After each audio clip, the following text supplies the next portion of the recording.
End of the show என்று ஒரு கேள்விக்குறி போட்டிருக்கிறோம். எண்ட் ஆஃப் த ஷோவாக இருக்க வேண்டும் என்பது நம்முடைய விருப்பம். இருக்குமா என்பது தெரியவில்லை. இருக்கும் என்று நம்புகிறோம். அதை சாதிப்பதற்கு பணியாற்ற வேண்டும் என்ற நோக்கத்தில் இந்த கூட்டம் ஏற்பாடு செய்துள்ளோம். இந்த நிகழ்ச்சிக்கு தோழர் தீஸ்தா சேத்தல்வாத் பங்கேற்பது பொருத்தமாக இருக்கும் என்ற முறையில் தான் அவரை இந்த கூட்டத்துக்கு அழைத்திருக்கிறோம். 2002 குஜராத் இனப்படுகொலை நடந்து முடிந்த நேரத்தில் 2003ஆம் ஆண்டு மக்கள் கலை இலக்கிய கழகத்தின் சார்பில் தஞ்சையிலே ஒரு மாநாடு நடத்தினோம். அப்போ ஜெயலலிதா ஆட்சி தான். அந்த மாநாட்டின் பெயர் பார்ப்பன பயங்கரவாத எதிர்ப்பு மாநாடு. 2 நாள் மாநாடு. அதில் தோழர் தீஸ்தா சேத்தல்வாத் பங்கேற்றார். அஸ்கர் அலி இன்ஜினியருடைய மகன் இர்ஃபான் இன்ஜினியர், ஆனந்த் தெல்துண்டே, தோ பரமசிவம், பெரியார்தாசன், இன்னும் பலர் பங்கேற்றார்கள். குஜராத் இனப்படுகொலையிலே பாதிக்கப்பட்ட மக்களுக்கு நீதி பெறுவதற்காக அப்போது முதலே தோழர் தீஸ்தா போராடத் தொடங்கியிருந்தார். அந்த அடிப்படையில் அங்கிருந்து நேருரை தருவதற்காக பாதிக்கப்பட்ட இஸ்லாமிய மக்களை அழைத்து வந்திருந்தோம். அவங்க இந்த கூட்டத்தில் பேசிய ஒரு வார்த்தை ரொம்ப நெகிழ்ச்சியை ஏற்படுத்தியது. கலவரத்தில் ஈடுபட்டவர்கள், தாக்கியவர்கள், கொள்ளையடித்தவர்கள் எல்லாம் முகம் தெரியாதவர்கள் அல்ல. எங்கள் தெருவை சேர்ந்தவர்கள், அக்கம்பக்கத்து வீட்டுக்காரர்கள். அந்த மாநிலத்தில் யாருடைய ஆதரவும் இல்லாமல் நிராதரவாக இனி யாருடைய ஆதரவும் இல்லை என்று நாங்கள் கருதினோம். இங்கே இத்தனை 1000 பேர் கூடியிருப்பதை தமிழ்நாட்டில் பார்க்கும்போது எங்களுக்கு நம்பிக்கை வருகிறது என்று சொன்னார்கள். அந்த மாநாட்டிலே அந்த இனப்படுகொலை முடிந்த பிறகு அன்றைக்கு பிஜேபி ஒரு டேர்ம் அறிமுகப்படுத்தினாங்க, குஜராத் இந்துத்துவத்தின் சோதனை சாலை. குஜராத் இந்துத்துவத்தின் சோதனை சாலை என்றால் தமிழகம் அதனுடைய கல்லறையாக இருக்கும் என்று அன்று அறிவித்தோம். அந்த இனப்படுகொலைக்கு காரணமான குற்றவாளிகள் ஓரளவிற்கேனும் சிலராவது தண்டிக்கப்பட்டிருக்கிறார்கள் என்று சொன்னால் அதற்கு அரசு காரணம் அல்ல, முழுக்க முழுக்க தோழர் தீஸ்தா சேத்தல்வாதினுடைய முயற்சி தான் காரணம். ஒரு கல்லிலே நார் உரிப்பதுன்னு நம்ம கேள்விப்பட்டிருக்கிறோம். அது மாதிரி இந்த நீதிமன்றங்களில் நீதி வாங்கியிருக்காங்க சில பேர். அப்படி விடாப்பிடியாக நீதி வாங்குவதற்கு முயற்சி செய்த ஒரே காரணத்தினால் பல பேர் தண்டிக்கப்பட்டிருக்கிறார்கள். சஞ்சீவ் பட் இன்னும் சிறையில் இருக்கிறார். ஐஜி ஸ்ரீகுமார் பாதிக்கப்பட்டிருக்கிறார். ஹர்ஷ் மந்தேர் வேலையை விட்டு வெளியேறிவிட்டார். தீஸ்தா சேத்தல்வாதுடைய வழக்கு உங்களுக்கு தெரியும். கன்வில்கர் என்ற நீதிபதி ஓய்வு பெற்று விட்டார். அவர் என்ன சொன்னார், கேஸ் என்ன நடத்துகிறாங்க, ஜாக்கியா ஜாஃப்ரினுடைய வழக்கு. இந்த இனப்படுகொலையின் போது போலீஸை கண்டுகொள்ளாமல் இருக்க சொன்னார் மோடி என்று உள்ளே வாக்குறுதி உள்ளே அவர் பேசினார்ன்றதை சொன்னதுக்காக தான் சஞ்சீவ் பட் அங்கே இருந்தார். இந்த இனப்படுகொலைக்கு மோடி பொறுப்பேற்க வேண்டும் என்று தொடுக்கப்பட்ட வழக்கு, அது அப்போ போட்ட வழக்கு ஃபைனலாக அது தள்ளுபடி ஆயிடுச்சு. அது ஒரு தனி கதை. தள்ளுபடியான பிறகு இவங்க தான் she kept that pot boiling, அது அந்த கொதிநிலை மாறாமல் வைத்திருந்தார்கள் அப்படின்னு சொல்லி இவங்களெல்லாம் ப்ராசிக்யூட் பண்ணணும் என்று அந்த தீர்ப்பிலே சொல்கிறார். சொன்ன மறுநாளே தீஸ்தா கைது செய்யப்படுகிறார். அந்த நீதிபதி பேர் திரும்ப சொல்கிறேன், கன்வில்கர். அதே நீதிபதி இந்த பிஎம்எல்ஏ என்று சொல்லக்கூடிய prevention of money laundering act, இடின்னு இன்றைக்கி சொல்கிறோமே, அவர்களுடைய கைதுக்கு ஆயுதமாக பயன்படக்கூடிய சட்டம். அந்த சட்டத்தில் மிக கொடூரமான அரசமைப்பு சட்டத்துக்கு எதிரான திருத்தங்களை எல்லாம் சட்டபூர்வமானது என்று தீர்ப்பளித்தவர் அதே கன்வில்கர் என்ற நீதிபதி. அது இன்னசென்ட் அன்டில் ப்ரூவ்டு கில்ட்டி என்பது தான் பொதுவான நீதி கோட்பாடு. இப்போ கில்ட்டி டில் ப்ரூவ்டு இன்னசென்ட், கில்ட்டி டில் ப்ரூவ்டு இன்னசென்ட், அதுக்கு தான் செந்தில் பாலாஜி உள்ளே இருக்கார், இப்போது கேஜ்ரிவால் உள்ளே இருக்கார், எல்லோரும் உள்ளே இருக்கிறாங்க. இப்போ தீஸ்தா சேத்தல்வாதுக்கும் செந்தில் பாலாஜிக்கும் என்ன தொடர்பு? தீஸ்தா சேத்தல்வார் ஒரு ஆக்டிவிஸ்ட்டு, மோடியை தண்டிக்க முயற்சி பண்ணார், முயற்சி பண்ணாங்க. அதனால் பழிவாங்கப்பட்டார்கள். இவர்களெல்லாம் அப்போ தனக்கு எதிராக யாரும் இருக்க முடியாது, எந்த தளத்திலும் இருக்க முடியாது என்ற அடிப்படையில் தான் ஃபாசிசம் இயங்குகிறது என்பதற்கு இது ஒரு சிறந்த எடுத்துக்காட்டு. இந்த மோடியின் முடிவு என்பது 400+ நாங்கள் வெல்லப்பட முடியாதவர் என்று சொன்னார்கள். ஆனால் அதெல்லாம் மாறி இப்போ ஒரு ஸ்டெப் பின்னால் போய் இந்த முதல் ஃபேஸ் 2வது ஃபேஸ் எலெக்ஷன் முடிந்த பிறகு, குறிப்பாக முதல் ஃபேஸ் எலெக்ஷன் முடிந்த பிறகு அவருடைய பேச்சு மாறி இருப்பதை நாம் பார்க்கிறோம். 2 விதமாக மாறி இருக்கு. ஒன்று, என்னை யாரும் வெல்ல முடியாது, நான் வர்றதை தவிர வேறு வழி கிடையாது, நான் ஆட்சிக்கு வந்தால் அடுத்த 100 நாளைக்கு என்ன செய்யணும்னு ரிசர்வ் பேங்க்லேருந்து எல்லாரையும் கூப்பிட்டு அதிகாரிகளெல்லாம் கூப்பிட்டு உத்தரவு போட்ட நபர் காங்கிரஸ் வெற்றி பெற்றால் உங்களுக்கு இப்படி ஆயிடும்னு பேச வேண்டிய நிலைமை வந்திருக்கிறது. இது ஒரு மாற்றம். காங்கிரஸ் வெற்றி பெற்றால் என்று மோடி தன்னுடைய வாயால் பேச வேண்டிய ஒரு மாற்றம் வந்திருக்குது. அது முதல் சுற்று தேர்தலில் அது தனக்கு சாதகமாக இருக்கும் என்று இவ்வளவு சுற்று தேர்தல்களை தேர்தல் ஆணையத்தை வைத்து ஏற்பாடு செய்தார். ஆனால் இந்த முதல் சுற்று என்பது தமிழ்நாடு உள்ளிட்ட இடங்கள் அவர்களுக்கு எதிர்மறையானது. இப்போ இது ஒரு பேண்ட்வேகன் எஃபெக்ட் மாதிரி, தமிழ்நாடு எப்படி போகுதோ அந்த திசையில் மற்ற இடங்கள் எல்லாம் போகும், முழுமையாக இல்லை என்றாலும் ஓரளவுக்கு ஏனும் போகும் என்ற ஒரு சூழ்நிலை உருவாகி இருப்பது அவர்களுக்கு பீதியை ஏற்படுத்தி இருக்கிறது. அதன் விளைவுதான் அபாண்டமான பொய்களை மோடி பேசுகிறார். தோழர் வாஞ்சிநாதன் இடஒதுக்கீடு பற்றி சொன்னார். கடந்த சில நாட்களாக நீங்கள் ஊடகங்களில் நடைபெறுகின்ற விவாதங்கள் பேச்சுகள்லாம் பார்க்கலாம். ஒரு பிரதமர் பதவியில் சங்கி யாராவது ஒரு சாதாரணமாக உள்ள ஆளுங்க இந்த விவாதங்களில் வாய்க்கு வந்ததெல்லாம் பேசுவாங்க, நம்ம பார்த்துருக்குறோம். ஒரு கான்ஸ்டியூஷனல் போஸ்ட்டில் இருக்கக்கூடிய ஒரு நபர் பொய்களை, கர்நாடகா தேர்தலுக்கு 4 நாள் முன்னால் சித்தராமையா தான் முஸ்லீமுக்கு இடஒதுக்கீடு இப்படி பண்ணியிருக்காரு, பிசி இடஒதுக்கீடை பிடுங்கி உங்களுக்கு கொடுக்க போகிறாருன்னு சொல்கிறாரு. அது முழு பொய். 30 ஆண்டுகளாக அந்த சிஸ்டம் அங்கே அமலில் இருக்குது. அதுக்கு அவங்க தேவகவுடா இவங்க ஆட்சியில் இருந்தபோது என்பதெல்லாம் வெளியே வந்துருச்சு. 15% முஸ்லீம்களுக்கு மத சிறுபான்மையினருக்கு கொடுக்க போகிறாங்க, தலித்துகளுடைய இடஒதுக்கீட்டை பிடுங்கி, இது பேசியிருக்கிறாங்க. ராஜஸ்தானில் பன்ஸ்வாரா என்ற தொகுதி, அங்கே 70% பேர் ஆதிவாசிகள், பழங்குடி மக்கள். அங்கே பாரதிய பழங்குடியினர் கட்சி இன்னொரு கட்சி இருக்குது, அது காங்கிரஸ் கட்சி அதனை ஆதரிக்கிறது. அங்கே போயிட்டு உங்களுடைய இடஒதுக்கீடை எல்லாம் பிடுங்கி முஸ்லீமுக்கு கொடுக்க போகிறாங்க. இப்போது இவ்வளவு பொய்களை பேசியும் மத வெறுப்பை தூண்டியும் தேர்தல் ஆணைய நடவடிக்கை எடுக்கவில்லை என்பதெல்லாம் ஒரு விஷயம். இப்போ இப்படியெல்லாம் பேச வேண்டிய நிலை ஏன் ஏற்பட்டது அப்படின்றத பார்க்கும்போது ஒரு கோணத்தில் பார்த்தாக்க பயந்துட்டாங்க.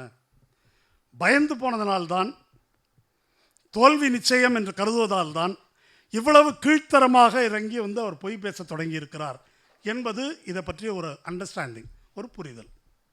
ஆனால் இந்த பயம் என்பது இப்போ பொய் பேசும்போது மட்டும்தான் நம்ம கண்டுபிடிக்கல. எப்போ எதிர்க்கட்சி தலைவர்களுக்கு எதிராக இடியை ஏவ தொடங்கினார்களோ, அவர்களை கைது செய்ய தொடங்கினார்களோ, எப்போ காங்கிரஸுடைய அக்கௌண்ட்டை முடக்கிறார்களோ, எப்போ ஹேமந்த் சோரனையும் கேஜ்ரிவாலையும் எந்த ஆதாரமும் இல்லாமல் உள்ளே வைக்கிறார்களோ, அப்போ எதிர்க்கட்சியை முற்றிலுமாக கைகால் வாயெல்லாம் கட்டி போட்டு விட்டு சண்டையில் இறங்குகிறேன் என்ற நடவடிக்கைகளின் போதே மோடியின் அச்சம் தெரிந்து விட்டது. ஆனால் இந்த அச்சத்தை என்னுடைய கருத்தின்படி எப்படி பார்க்கணுன்னாக்கா, ஒரு டாக்டிக்கல் ஒரு பின்வாங்குதல், விட்ராயல், டாக்டிக்கலாக இந்த மாதிரி விஷயங்கள் செய்வது. ஆனால் சித்தாந்த ரீதியாக மோடி இப்பொழுது பேசுகிறதெல்லாம் அவர்களுடைய கருத்தியலின்படி, ஆர்எஸ்எஸ் கருத்தியலின்படி அதுதான் அவங்களுடைய நிலைப்பாடு. முஸ்லீம் வெறுப்பாக இருக்கட்டும், அரசமைப்பு சட்டத்தை ஒழிப்பதாக இருக்கட்டும், இடஒதுக்கீட்டை அழிப்பதாக இருக்கட்டும், அல்லது ஜனநாயகம் வேண்டாம் என்பதாக இருக்கட்டும், ஒரு கட்சி ஆட்சியை நிலைநிறுத்துவதாக இருக்கட்டும், சொத்துக்களை எல்லாம் பார்ப்பன பனியா முதலாளிகளுக்கு தாரை வார்ப்பதாக இருக்கட்டும், இதெல்லாம் அவங்களுடைய கொள்கையிலேயே இருக்கிறது. அடிப்படையில் இதெல்லாம் அவங்களுடைய தொலைநோக்கு திட்டங்கள். இந்த திட்டங்களை எல்லாம் வெளிப்படையாக பேச முடியாமல் ஒரு தற்காப்பு நிலைக்கு கடந்த சில நாட்களாக தள்ளப்பட்டு விட்டோம் என்ற ஆத்திரத்தில் தான் இந்த நடிகை கஸ்தூரி பாண்டே போன்றவர்கள்லாம் அப்படி பேசுகிறது. இப்போ அவ்வளோ திமிராக பேசுவது, அந்த ஆத்திரம், வன்மம், அதில் தான் அவங்க அப்படி பேசுகிறாங்க. ஒரு 400+ அப்படின்னு பேசின மோடியினுடைய உளவியல் தாக்குதலை முறியடிப்பதற்கு அவங்களுடைய பலவீனத்தை சுட்டி காட்டுவது நமக்கு முக்கியம். அதில் ஒன்றும் சந்தேகம் இல்லை. ஆனால் மொத்தமாக இது சும்மா நடிப்பு தான் என்று இதை குறைத்து மதிப்பிடக்கூடாது என்பதற்கு தான் இதை வலியுறுத்துகிறேன். இது ஒரு விஷயம். இப்போ வட இந்தியாவில் ஏற்பட்டு வருகின்ற மாற்றங்களை நாம் எப்படி பார்ப்பது, இது ரொம்ப முக்கியம். கொஞ்சம் பேர் எப்படி கருதுகிறாங்கன்னா, ஒரு பெரிய அளவு மாற்றம் அலை வீசுது, அந்த பக்கம் அப்படியே போயிடும் அப்படி கருதுகிறாங்க. அல்லது பெசிமிஸ்டிக்காக அப்படியெல்லாம் ஒன்றும் ஆகிடாது என்று கருதுகிறார்கள். கொஞ்சம் நிதானமாக இதை எடை போட்டு பார்க்க வேண்டும் அப்படின்னு கருதுகிறேன். இதை பற்றி ஓரளவு மற்ற பத்திரிகையாளர்கள் எழுதிய கட்டுரைகள், யூடியூப் பேட்டிகள் இதெல்லாம் பார்க்கும்போது என்ன புரிஞ்சுக்க முடியுது. இப்போ அந்த துருவ்ரத்தி என்பவருடைய வீடியோக்கள் ஏன் செல்வாக்கு செலுத்துகின்றன மக்கள் மத்தியில், இந்த கேள்விக்கு நமக்கு விடை வேணும். இப்போ வட இந்தியாவில் உள்ள மக்கள் மத்தியில் மோடியை பற்றி ஒரு வலிமையான பிம்பம் உருவாக்கப்பட்டிருக்குது. அந்த பிம்பம் இன்னும் தகர்ந்து விடவில்லை என்று தான் பிஜேபி தோற்கும் என்று சொல்பவர்களும் கூட சொல்கிறார்கள். ஆனால் அவங்களுக்கு என்ன பிரச்சனை என்றால், விலைவாசி உயர்வு, வேலையில்லா திண்டாட்டம், அக்னிவீர் போன்ற திட்டங்கள், இது பலவிதமான விஷயங்கள் ஒரு இந்த மயக்கத்திலேயே, மோடி மயக்கத்திலேருந்து அவங்கள ரிலீஸ் பண்ணுது. அல்லது உள்ளூர் பிரச்சனைகள், உள்ளூர் நாடாளுமன்ற உறுப்பினர் மீது அவர்களுக்கு இருக்கின்ற அதிருப்தி, இதெல்லாம் அப்படி ஏற்படுத்துது. இன்னொரு புறம் இந்த 400+ என்பது அரசமைப்பு சட்டத்தை திருத்தத்தான், இடஒதுக்கீடு ஒழிக்கப்பட்டு விடும் என்ற பிரச்சாரம் பிற்படுத்தப்பட்ட தாழ்த்தப்பட்ட மக்களிடம் ஏற்படுத்தி இருக்கின்ற தாக்கம், அவங்களுக்கு ஏற்பட்டிருக்கின்ற அச்சம், அது ஒரு தாக்கத்தை ஏற்படுத்துது. இது எல்லாம் போக இந்த 10 ஆண்டு காலத்தில் இவையெல்லாம் தொகுத்து என்ன விளைவை ஏற்படுத்தி இருக்குது அப்படின்னு நம்ம பார்த்தா, ஒன்று கவனிச்சிருக்கலாம் நீங்கள்லாம், போலிங் பர்சன்டேஜ் ரொம்ப கீழே விழுந்திருக்குது வட இந்தியாவில். ஒரு விதமான அசதி மக்கள்கிட்ட வந்திருக்கிறதா தெரியுது. ஒரு டயர்ட்னஸ், ஒரு அலை எதிர்ப்பு, கலகம் என்பதை விட ஒரு விதமான களைப்பும் சலிப்பும் வந்திருக்குது. இந்த போலிங் குறைந்திருப்பது அவர்களுக்கு பெரிய அடி, அதனால் தான் பயப்படுகிறார்கள் என்று தான் பல வல்லுநர்களும் இதை குறிப்பிடுகிறார்கள். ஓட்டு குறையுது குறையலை அப்படின்றதை தாண்டி நாம் எதை கவனம் செலுத்த வேண்டியிருக்கிறது என்றால், ஒரு களைப்பும் அவநம்பிக்கையும் ஏற்பட்டிருக்கிறதை தவிர அதற்கு எதிரான ஒரு மனநிலை வந்துவிட்டது என்ற முடிவுக்கு நாம் வர முடியவில்லை. ஏன்னா இன்னமும் கூட என்ன சொல்கிறாங்க, நம்ம ஊரில் விலையில்லா அரிசியோ இல்லை மற்ற நலத்திட்டங்களோ ரொம்ப நாளாக இருக்குது. அங்கே இந்த 5 கிலோன்றதே இப்போ ஒரு பெரிய விஷயம். அல்லது கிராமப்புறங்களில் வீடு கட்டுவதற்கு கொடுத்துருக்கிறது ஒரு பெரிய விஷயம். இது மாதிரி விஷயங்கள் இதை லாபார்த்தின்னு அவங்க சொல்கிறாங்க. லாபார்த்தின்னா பெனிஃபிஷியரி. அதை இப்போது ஒரு டிஜிட்டல் இது வந்துட்டதுனால இந்த பரம ஏழைகள் என்று கருதப்படக்கூடிய அத்தனை பேரையும் அவங்க தனிப்பட்ட முறையில் தொடர்பில் வச்சுக்கிட்டு, இது மோடி கொடுத்தது அதை நம்பக்கூடிய அந்த ஒரு நிலையில் தான் அவங்க இருக்கிறாங்க. இதெல்லாம் கலந்த ஒரு சூழல் தான் அங்கே இருப்பதாக நாம் பார்க்க முடிகிறது. இப்படி சொல்லலாம், வாழ்க்கையினுடைய கசப்பான அனுபவங்கள், அதில் மோடி பிரமையின் மீது ஒரு ஃபட்டிக், அசதியை உருவாக்கி இருக்கிறது என்ற அளவுக்கு தான் இதை மதிப்பிட முடியும் அப்படின்னு நான் கருதுகிறேன். முஸ்லீம் எதிர்ப்பு பிரச்சாரம் இப்போ இவங்க பண்ணுறாங்கன்னாக்கா அது ஏன் எடுபடலைன்னாக்கா, முஸ்லீம்கள் ஒரு பரிதாபத்துக்குரிய நிலைக்கு வந்துட்டாங்க. இந்த லிஞ்சிங் தாக்குதல்களாக இருக்கட்டும், புல்டோசரை விட்டு அடிக்கிறதா இருக்கட்டும், அவர்கள் லவ் ஜிஹாத், இன்னும் பலவிதமாக அவர்களுக்கு எதிராக தொடுக்கப்படுகின்ற தாக்குதல்கள், அதுக்கு ஒன்றும் அவங்க எதிர்வினையாற்றும் நிலையிலெல்லாம் இல்லை. அப்போ முஸ்லீம் பிடுங்கிடுவான், அப்படி பண்ணுவான் இப்படி பண்ணுவான்னா அதை நம்புவதற்கு கூட புறவயமாக ஒரு சூழல் இருக்கணும். அப்படி இருக்கிறதுனால அது எடுபடவில்லை. அதே மாதிரி காங்கிரஸ் பிடுங்கி கொடுத்துருவான்றது ரொம்ப ஓவராக தெரியுது, நம்ப முடியாததாக இருக்குது. இதெல்லாம் கலந்த கலவை தான் அங்கே உள்ள நிலை.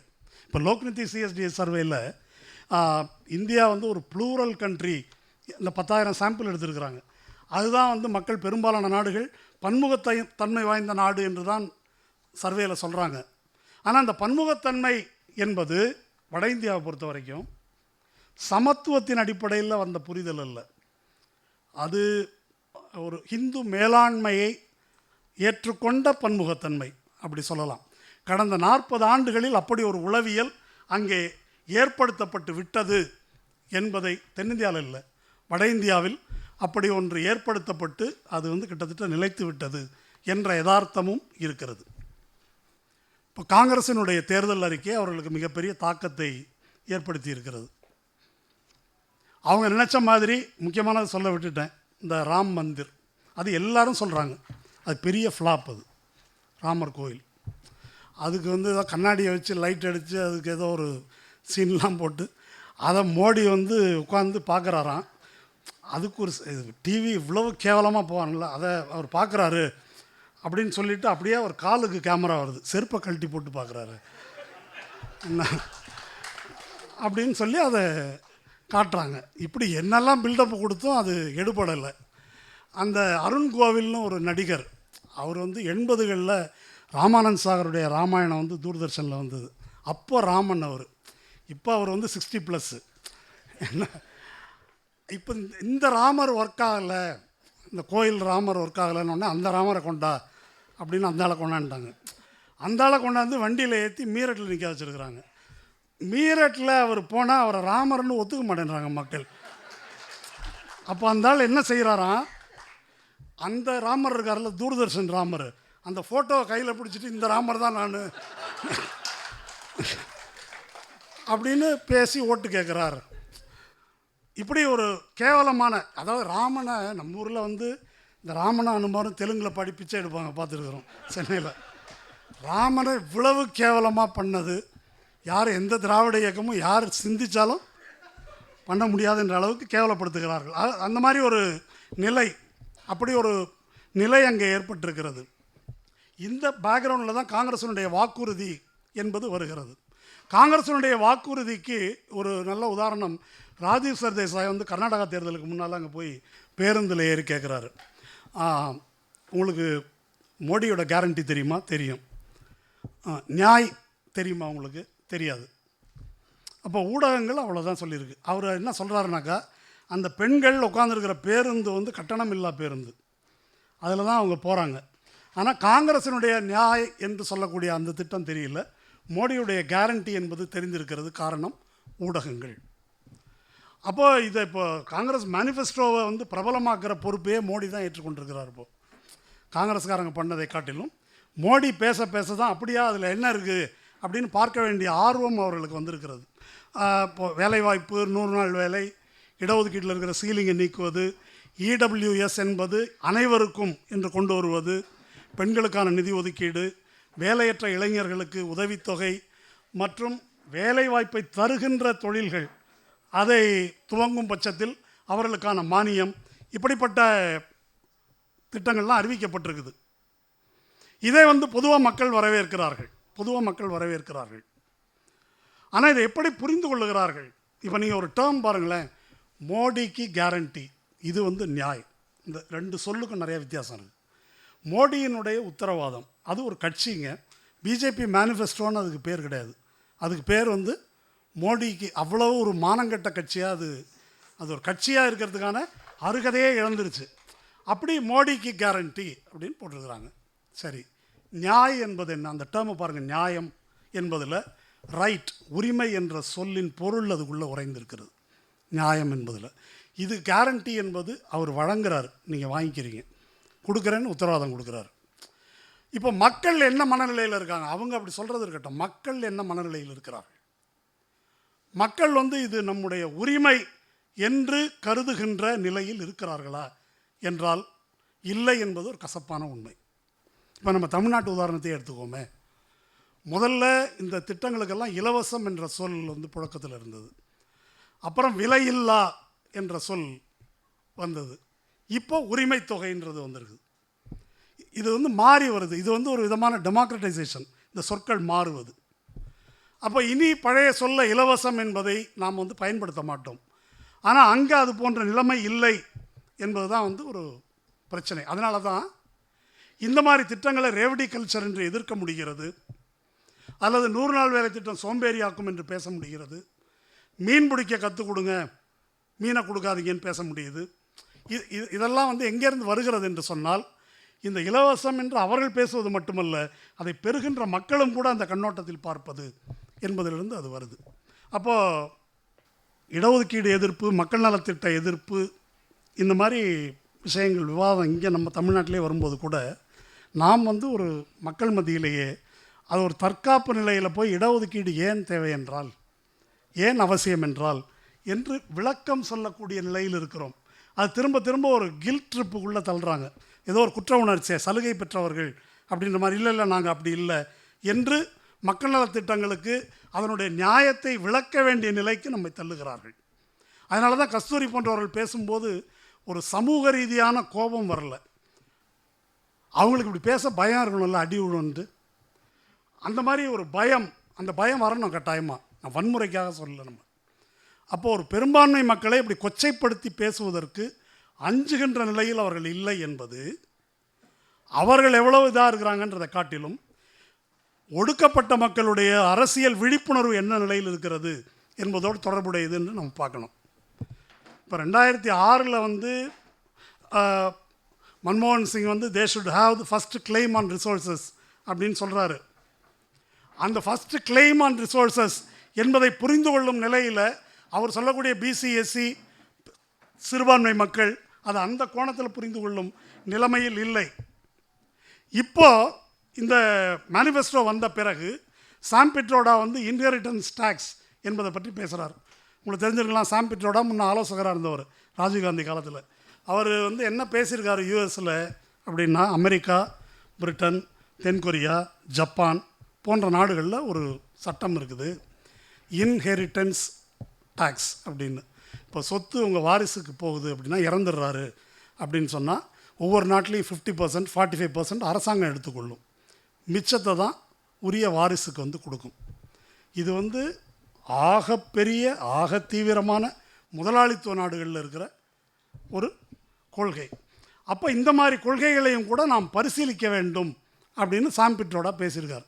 காங்கிரஸ் கட்சி அதை செய்யணும்னு பேசலை, உடனே அதை மோடி பிடிச்சிக்கிட்டு இப்போ மட்டும் உங்களை கொள்ளையடிப்பதில்லை, செத்த பிறகும் காங்கிரஸ் உங்களை கொள்ளையடிக்கும், உங்களுக்கு 2 வீடு இருந்தால் ஒரு வீடை பிடிங்கிக்குவாங்க, தாலியை பிடிங்குவாங்க, நகையை பிடிங்குவாங்க, அதை எடுத்துக்குவாங்க, இதை எடுத்துக்குவாங்க என்று மோடி பேசுகிறார். மோடி பேசுகிறது மட்டும் இல்லை, நான் எடுத்து பார்த்தேன், அத்தனை பத்திரிகைகளும் அநேகமாக மெஜாரிட்டி அப்படியே கொதித்து போய் எழுதுகிறாங்க.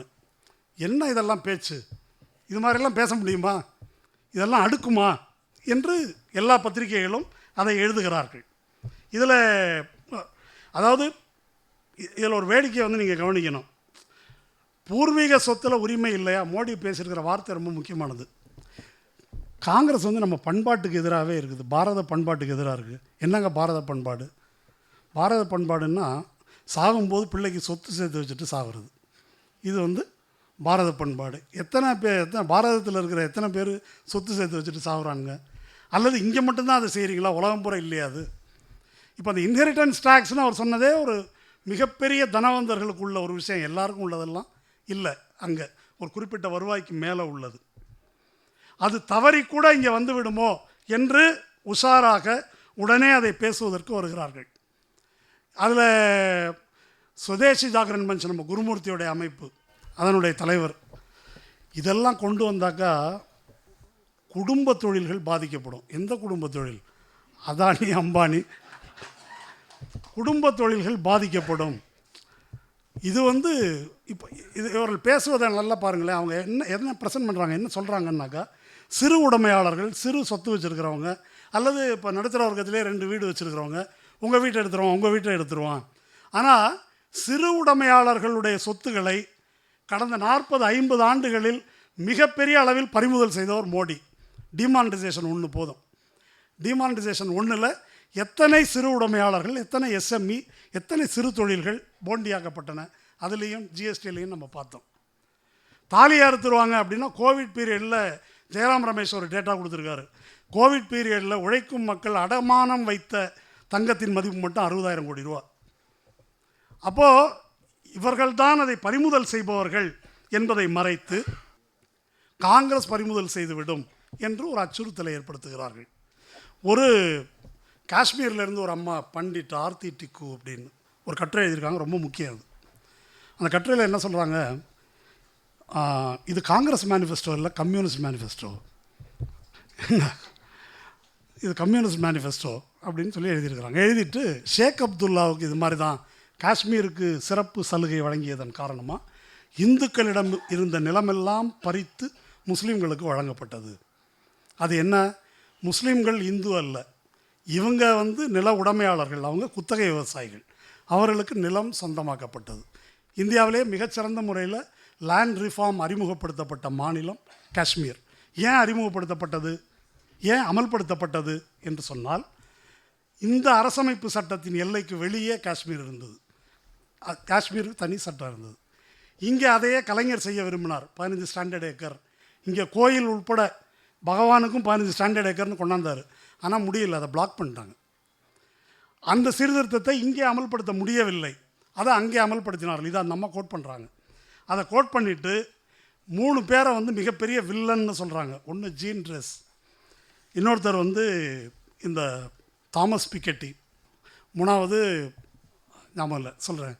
இந்த 3 பேரும் இவர்கள் வந்து இந்த வறுமை வறுமை வறுமைன்னு நம்ம நாட்டை வந்து இழிவுபடுத்துகிறார்கள்.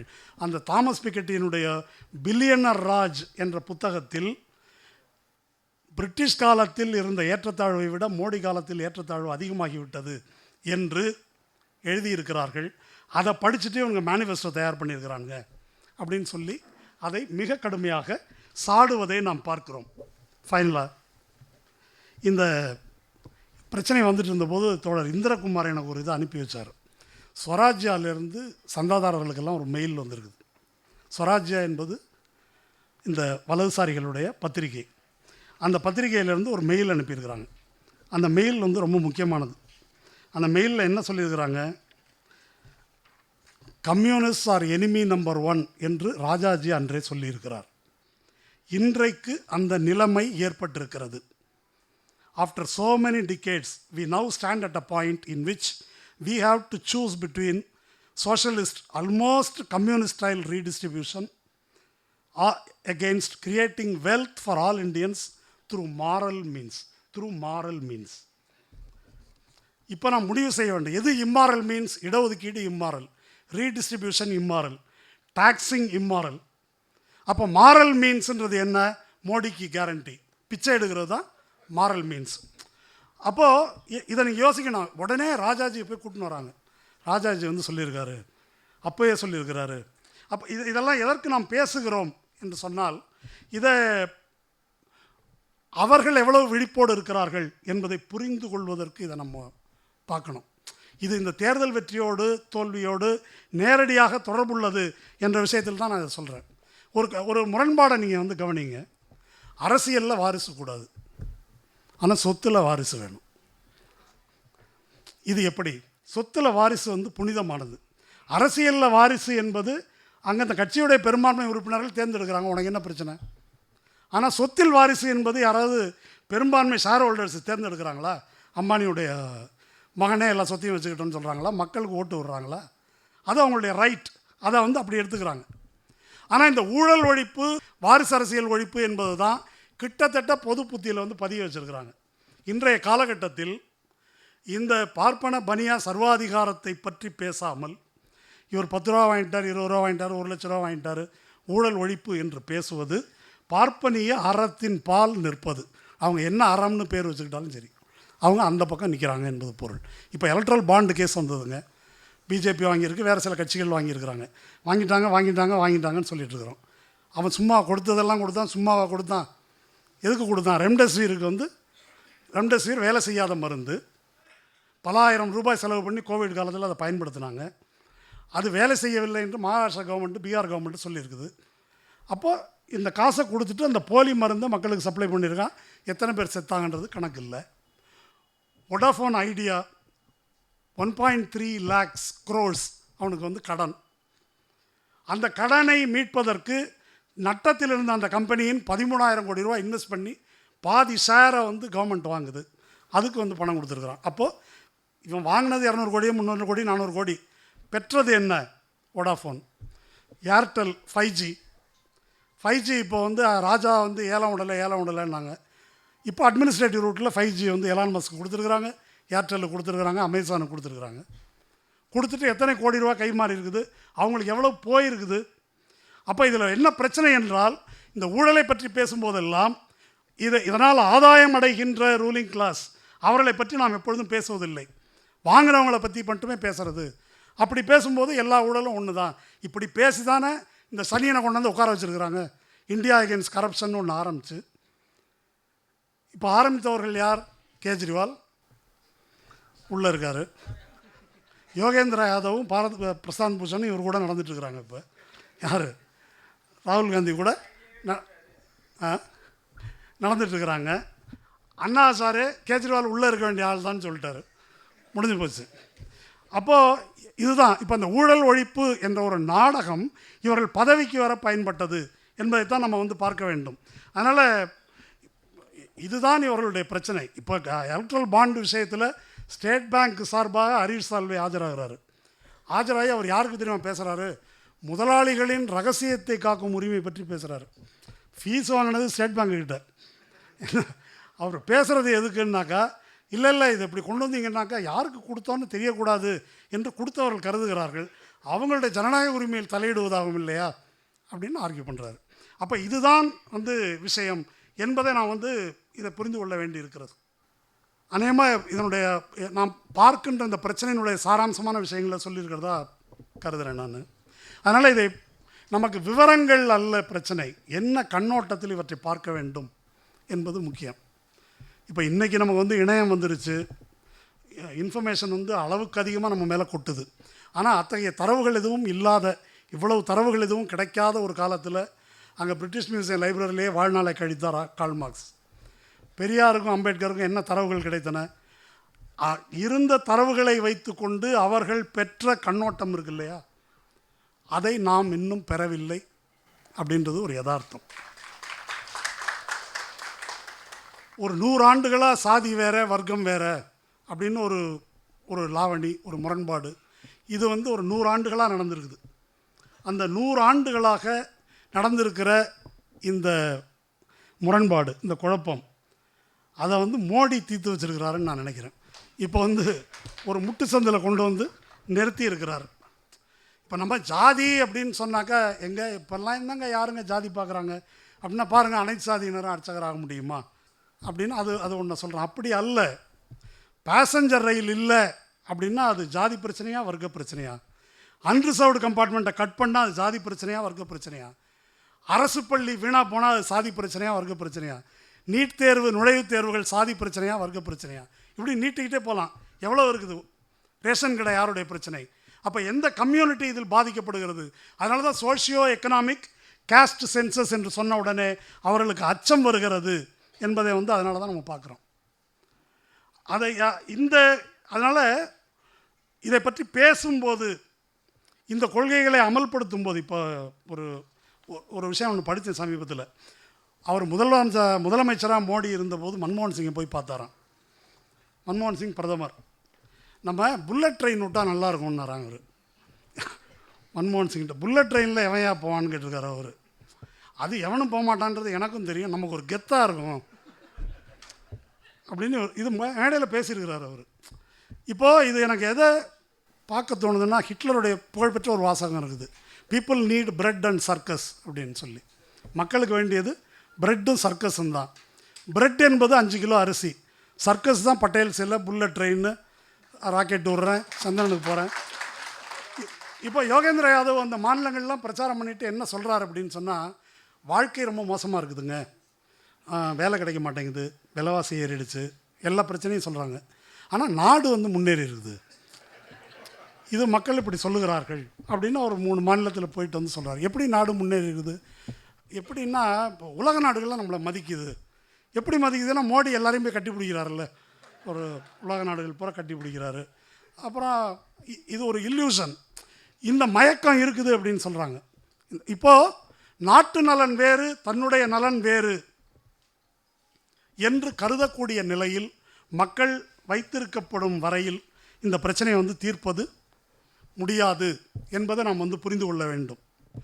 கட்சிகளை பொறுத்த வரைக்கும் இப்போ திமுக சில பேர்லாம் காங்கிரஸை நம்ப முடியுமா, திமுகவை நம்ப முடியுமா, சும்மா சொல்லியிருக்கிறாங்க, இதெல்லாம் செஞ்சுருவாங்கன்னு நம்ப முடியுமா, இப்படி வாதிடுபவர்கள் வந்து இருக்கிறாங்க.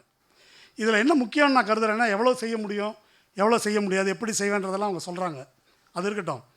அதில் பிரச்சனை என்ன அப்படின்னு சொன்னால், இந்த விஷயத்தை இப்படி பார்க்க வேண்டும் என்ற பார்வையை வைத்திருப்பதே மிகப்பெரிய முன்னேற்றம்.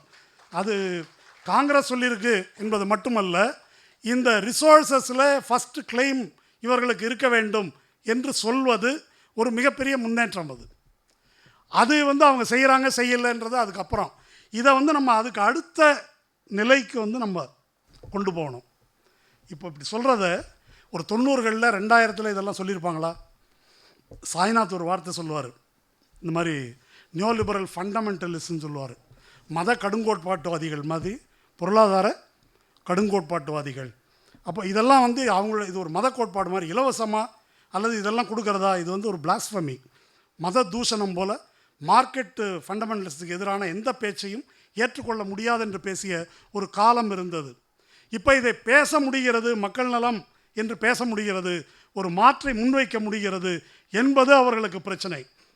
இது பிஜேபியின் பிரச்சனை மட்டுமல்ல, இந்த இந்த அம்பானி, அதானி, அகர்வால், இந்த பெரிய முதலாளிகள் எல்லாருக்கும் இது வந்து ஒரு பிரச்சனை. ஏன் பிரச்சனை என்று சொன்னால், இதெல்லாம் எங்கேருந்து கொடுக்க முடியும்? அங்கேருந்து எடுக்காமல் எங்கேருந்து கொடுக்க முடியாது, வானத்திலேருந்து கொண்டு வர முடியாது, எடுத்து தான் கொடுக்க முடியும்.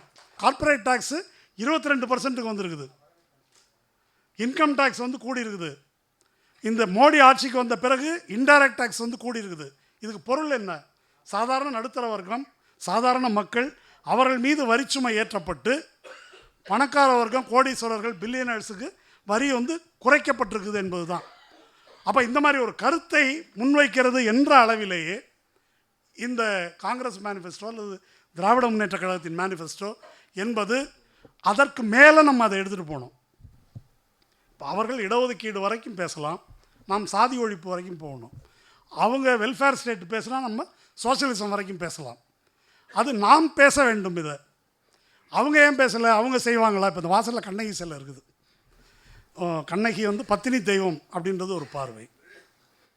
அப்புறமா திராவிட இயக்கம் வந்து அதை என்ன செய்து, மன்னருக்கு எதிராக கலகக்குரல் எழுப்பிய ஒரு தமிழ் பெண் அப்படின்ற முறையில் அதை ப்ரெசென்ட் பண்ணுது. பெரியார் வந்து கற்பாவது வெங்காயமாவது, அது என்னது மதுரையை கொளுத்தும் போது பாப்பானோ பசுவும் தவிரன்னு சொல்லியிருக்குது, இதெல்லாம் என்ன அவர் கேட்குறாரு. அப்போது நாம் இதை வந்து புரிந்து கொள்ள வேண்டும். நாம் இதை அதை வந்து நம்ம பெரியார்கிட்டேருந்து புரிஞ்சுக்கலனாலும் ஆர்எஸ்எஸ்கிட்டேருந்து புரிஞ்சுக்கணும். ஏன்னா இந்த பாரதிய ஜனதா கட்சி என்பது தொடங்கும் போது ஜனதா கட்சியிலேருந்து உடஞ்சி தொடங்குறாங்க. அப்போ அவங்களுடைய கொள்கையின் பேர் என்ன தெரியுமா? காந்திய சோஷலிசம். காந்திக்கும் சோஷலிசத்துக்கும் சம்மந்தம் கிடையாது. காந்திக்கும் இவங்களுக்கும் உள்ள சம்பந்தம் கோட்சேக்கும் இவங்களுக்கும் உள்ள சம்பந்தம் தான். கொள்கைக்கு பேர் காந்திய சோஷலிசம். இப்போ எங்கே நிற்கிறோம்? அரசமைப்பு சட்டத்தை ஒழிக்கிறதில் நிற்கிறோம். இப்போ காந்திய சோஷலிசத்தில் தொடங்கி இந்த இடத்துக்கு வந்திருக்கிறார்கள். அதனால் இதில் வந்து ஒரு சினிக்கலாக கேள்வி எழுப்புவது என்பதை விடுத்து நேர்மறையில் இதை அணுக வேண்டும். இதை வந்து மோடி சொல்கிறாரு, இது வந்து அர்பன் நக்சல். யார்? காங்கிரஸ். அர்பன் நக்சல், மாவோயிஸ்ட்டு, இவங்க தான் கிரீன்மெண்ட் நடத்தி போட்டு தரலாங்க எல்லாரையும், அவங்கள இதை வந்து சொல்கிறாங்க. அப்போ இதை வந்து நம்ம அன்றைக்கு இப்போ ப. சிதம்பரம் ஒரு பேட்டி கொடுத்துருக்காரு ராஜீவ் சர்தேசாய்க்கு. இந்த மாதிரி காங்கிரஸ் மேனிஃபெஸ்டோவை பற்றி, ஏற்றத்தாழ்வு பெரிதும் அதிகரித்து விட்டது, அது என்ன இப்போ இந்த 10 வருஷத்தில் தான் அதிகரிச்சுதா அப்படின்னு கேட்குறாரு அவர். அதுக்கு அவர் இல்லை அப்படி சொல்லலை, நாங்கள் ஒரு 20-30 வருஷத்தில் அதிகரிச்சிருக்குது நியோ லிபரல் பாலிசி வந்த பிறகு. 90களில் ப. சிதம்பரம் பேசியதெல்லாம் நீங்கள் எடுத்து பார்க்கலாம். அவர் வந்து அந்த நெல்லுக்கரை தண்ணீர் வாய்க்கால் வழியோடி புல்லுக்கும் அங்கே பொசியுமாம், வெயிட் பண்ணுங்கள் வரும், பணக்காரர்களுக்கு கிடச்சா கொஞ்சம் கொஞ்சமாக ட்ரிக்கிள் டவுன் எஃபெக்ட் கீழே வரும், நாங்கள் நினைத்தது போல் இப்போ வரவில்லை, ஏற்றத்தாழ்வு அதிகரிச்சிருக்குன்னு ப. சிதம்பரம் சொல்கிறார். அன்னைக்கு மன்மோகன் சிங் வந்து புதிய தாராளவாத கொள்கையின் தந்தை. அவர் வந்து first claim on resources should be with the backward cost, Dalits and minorities என்று பேச வேண்டிய ஒரு சூழல் வந்திருக்கிறது என்பதை நாம் புரிந்து கொள்ள வேண்டும். அதனால் இதெல்லாம் நம்ம பேசும்போது, இந்த வாக்குறுதிகளை பற்றி பேசும்போது பேரலாக ஒன்று பார்க்கணும். ஒரு 15 நாள் முன்னால் ஆனந்த நாகேஸ்வரன், சீஃப் எக்கனாமிக் அட்வைசர், அவருடைய ஸ்டேட்மெண்ட் ஒன்று வந்தது. அது பலரும் பேசியிருக்காங்க அதை பற்றி. மோடி 2 கோடி வேலைவாய்ப்பு தரேன் ஆண்டுக்கு, நிறைய கொடுக்கலன்னு ஒரு பக்கம் கேட்டுட்ருக்குறோம். அவர் என்ன பேசினார் அப்படின்னா, வேலைவாய்ப்பு வேலையின்மையெல்லாம் யாரும் ஒழிக்க முடியாது, சும்மா பேசுகிறது தான் அதெல்லாம். யார்? Chief economic adviser. அதெல்லாம் ஒழிக்க முடியாது. அதோடு நிறுத்தலை அவர். அதுக்கு மேலே ஒன்று சொல்கிறார், இந்த மாதிரி மக்கள் நலத்திட்டங்கள்ன்ற பேரில் கவர்ச்சி திட்டங்களை அமல்படுத்தினால் லேபர் மார்க்கெட் வந்து பாதிக்கப்படுது, அப்புறம் எப்படி வேலை கிடைக்கும்? லேபர் மார்க்கெட் பாதிக்கப்படுதுன்னா என்ன பொருள்? ரேஷன் அரிசி கிடைக்குது, சோத்துக்கு பிரச்சனை இல்லை, பொண்ணுக்கு படிக்கிறதுக்கு 1000 ரூபா கொடுக்குறாங்க, மகளிர் உதவித்தொகை கொடுக்குறாங்க, பஸ்ஸு ஃப்ரீ. இதெல்லாம் கொடுத்தீங்கன்னா சரி 500 கொடுத்தா தான் வேலைக்கு வருவேன்றான். இதெல்லாம் இல்லாமல் பட்டினியில் இருந்தால் 200 ரூபாய்க்கு கூட வருவான். அப்போ வேலைவாய்ப்பு கிடைக்கும்ல என்பதைத்தான் ஆனந்த நாகேஸ்வரன் பேசுகிறார். இதுதான் பிஜேபியின் கொள்கை. இப்போ இந்த 2 எண்ட் இருக்குது. இதை நாம் புரிந்து கொள்ள வேண்டிய அவசியம் இருக்கிறது. சுருங்க சொன்னால் 100 ஆண்டுகளாக நாம் போராடி எதையெல்லாம் பெற்றோமோ அதையெல்லாம் இழக்கின்ற நிலையில் இருக்கிறோம். இது ஒரு கவுண்டர் ரெவல்யூஷன் இப்போ நம்ம சந்தித்து கொண்டிருப்பது. ஆர்எஸ்எஸ் கான்ஸ்டியூஷன் பற்றி சொன்னதை அவர் சொன்னார். சமீபத்தில் ராமச்சந்திர குஹா கட்டுரையில் ஒன்று பார்த்தேன். அனைவருக்கும் வாக்குரிமை வந்தபோது அதை எதிர்த்து ஆர்கனைசர் எழுதியிருக்குது. ஆர்கனைசர் அதை சொல்லுது. இது மிகப்பெரிய தவறு என்பதை நேரு விரைவிலேயே புரிந்து கொள்வார். எல்லாருக்கும் வாக்குரிமை கொடுத்தது. அப்போ இன்றைக்கி மெஷின் இப்படி ஆகுத, அது உண்மையா பொய்யா, அல்லது சூரத்தில் தேர்தலே நடத்தலையே, அது ஹிந்துவில் தலையங்க எழுதியிருக்கிறாங்க. அதாவது சூரத்தில் எப்படி இருந்தாலும் பிஜேபி தான் ஜெயிக்க போகுது, ஆனால் எதிர்க்கட்சிகளே இருக்கக்கூடாது, எல்லாத்தையும் ஒழிச்சிடணும் என்று இந்த அரசு கருதுகிறது அப்படின்னு ஹிந்து தலையங்கம் வருது. ஜெயிக்கிற இடமா இருந்தாலும் சரி தேர்தலே நடத்தாமல் முடிக்கிறது. அப்போ எதிர்க்கட்சிகளே இருக்கக்கூடாது. அப்புறம் நம்ம வாக்கு எந்திரத்தை பற்றி என்ன கவலைப்படுறது? வாக்குரிமை என்பதே பிரச்சனைக்குரியது என்பதைத்தான் அவர்கள் பேசுகிறார்கள். இது இந்த மாதிரி ஒரு எண்டுக்கு நம்மளை கொண்டாந்து நிறுத்திட்டாங்க. இப்படி ஒரு எண்டுக்கு கொண்டாந்து ஒரு எல்லைக்கு கொண்டு வந்து நிறுத்தும் போது தான் காங்கிரஸினுடைய இந்த மேனிஃபெஸ்டோன்றது வருது. அது தானாக அந்தரத்தில் வரல, நெட்டி கொண்டு தள்ளி கழுத்தை அப்படி பிடிச்சி நெரிக்கும் போது இப்போ இதைத்தான் பேச வேண்டும் இந்த பிஜேபிக்கு எதிராக. இத்தனை நாளாக காங்கிரஸ் தடுமாறியது, மிதவாத இந்துத்துவம் அப்படி பேசுனது இப்படி பேசுனது, இன்னமும் காங்கிரஸ் உள்ள இல்லை சாம் பித்ரோடா ஏன் இந்த நேரத்தில் இதை பேசி தொலைஞ்சார், இவர் என்னங்க ராகுல் காந்தி மார்க்சிஸ்ட் எக்கனாமிக்ஸ் மாதிரி பேசுகிறாரு, இதெல்லாம் உள்ளே பேசுகிறாங்க. இது மாதிரி உள்ளுக்குள்ளே அப்படி ஒரு குரூப் இருக்குது. ஆனால் இந்த நிலைமை எங்கேருந்து வந்தது, ஏன் அவர்கள் அதை பேசுகிறார்கள், யாருடைய நல்லெண்ணத்திலிருந்தும் இது வந்ததாக நம்ம கருதக்கூடாது. அப்போது இவர்களை வெல்வதற்கு நமக்கு இருக்கக்கூடிய வழி இது மட்டும்தான் என்பதிலிருந்து அவர்கள் இதை புரிந்து கொள்ளுகிறார்கள். புரிந்து கொண்டு தான் இந்த அறிக்கை வருகிறது என்பதை நாம் புரிந்து கொள்ள வேண்டும். அப்படி ஒரு நிலை வந்ததனால்தான் இத்தனை காலம் இந்துத்துவ மாயைக்கு பலியாகி இருந்தவர்கள் துருவரத்தி வீடியோவை பார்க்குறாங்க, அதை வைத்து பேசுகிறார்கள். திடீர்னு ராகுல் காந்திக்கு ஃபாலோவர்ஸ் அதிகரிக்கிறாங்க, ரீட்வீட் அதிகரிக்குது, பிஜேபியினுடைய ட்ரோல்கள் செயலிழந்து போகிறார்கள். இதையெல்லாம் இப்போ நம்ம கண் முன்னால் பார்க்குறோம். இது ஒரு மாற்றம். எனக்கு இது கொஞ்சம் மிகையான ஒப்பீடாக இருக்கலாம். ஜான் ரீட் என்ற எழுத்தாளருடைய ரஷ்ய புரட்சி பற்றி ஒரு நூல் இருக்குது, 10 days that shook the world, உலகை குலுக்கிய 10 நாட்கள். அதில் அவர் ஒரு வரி எழுதுவார். அந்த 10 நாளில் அந்த புரட்சி நடக்குது. அந்த 10 நாளில் பலவிதமான கட்சிகள் ஒவ்வொருத்தரும் தங்களுடைய நிலைப்பாடை போஸ்டராக எழுதி ஓட்டுறாங்க, பேப்பராக விநியோகிக்கிறாங்க. இது எல்லாத்தையும் மக்கள் வாங்கி படிக்கிறார்கள். இத்தனை நூற்றாண்டுகளாக படிக்காமல் இருந்த ஒரு சமூகம் அத்தனையும் படித்து தீர்த்து விட வேண்டும் என்ற வேகத்தில் அதை படிப்பது போல இருந்தது என்று அதை அவர் எழுதுகிறார். அன்னைக்கு அந்த தருணத்தை அடையாளம் காண முடிந்தவர் அந்த கட்சியிலே, கம்யூனிஸ்ட் கட்சியிலே லெனின் மட்டும்தான். மற்றவர்கள் இன்னும் நம்ம புரட்சிக்கு ரெடி இல்லைன்னு நினச்சாங்க. இதுதான் அதன் தருணம் என்று அவர் புரிந்து கொண்டார். இது நம்ம புரட்சியின் தருணத்திலலாம் இல்லை. ஆனால் கிட்டத்தட்ட ஒரு மாற்றம் என்பது கொஞ்சம் கொஞ்சமாக தான் வரும், ஒரு பரிணாம வளர்ச்சி போல வரும் என்று கருத வேண்டியதில்லை. குவாலிட்டேட்டிவாக ஒரு பெரிய ஜம்ப் வருவதற்கான வாய்ப்புகள் இருக்கிறது என்பதை நாம் புரிந்து கொள்ள வேண்டும். அதை சாதிக்க முடியும், சாதிக்க முடியாததும் அல்ல அது. அப்போது வட மாநிலங்களில் இப்போ வட மாநிலங்கள் மக்கள் அவங்களுடைய வாழ்க்கையிலிருந்து சில விஷயங்களை புரிந்து கொண்டிருக்கிறார்கள். அந்த மக்களுக்கு பாசிசத்தை இனம் காண்பதற்கு தமிழ்நாட்டிலிருந்து நாம் என்ன செய்ய முடியும், எப்படி சொல்ல முடியும் அப்படின்றத நம்ம பார்க்கணும். இது அவர்களுக்கு நாம் செய்யும் உதவி இல்லை, நமக்கு நாமே செய்து கொள்ளும் உதவி. இது நம்முடைய கடமை. நம்ம தேர்தல் முடிஞ்சிருச்சு என்பது அல்ல. தேர்தலில் மோடி தோற்கலாம், கூட்டணி ஆட்சி அமையலாம், அதுலேயும் பிரச்சனைகள் வரக்கூடும், இது மாதிரி எதுவும் நடக்கலாம். சில பேர் பேசுகிறாங்க, ஜெயிச்சிட்டா அப்புறம் அவ்வளோதான் முடிஞ்சு போச்சு, ஒருவேளை மோடி ஜெயித்து விட்டால் அப்புறம் உலகமே அஸ்தம், அப்படிலாம் கிடையாது. இது பல தேசிய இனங்கள் கொண்ட நாடு, பல மாநிலங்கள் உள்ள ஒரு நாடு. அவர்கள் அந்த மாதிரி ஒரு செல்வாக்கையெல்லாம் செலுத்தவில்லை, செலுத்த போவதும் இல்லை. அந்த மாதிரி சிந்தனை என்பது அடிப்படையிலேயே மிக தவறானது. இந்த இடத்துல அருந்ததி ராய் வந்திருந்தபோது பேசிகிட்டு இருந்தாங்க. அவங்க கடைசியாக எழுதின ஒரு நாவல், டக்குன்னு பேர் ஞாபகம் இல்லை, அந்த நாவலை ஃபினிஷ் பண்ணுறதுக்காக அவங்க வந்து பிரிட்டனில் போய் தங்கியிருந்தாங்களாம்.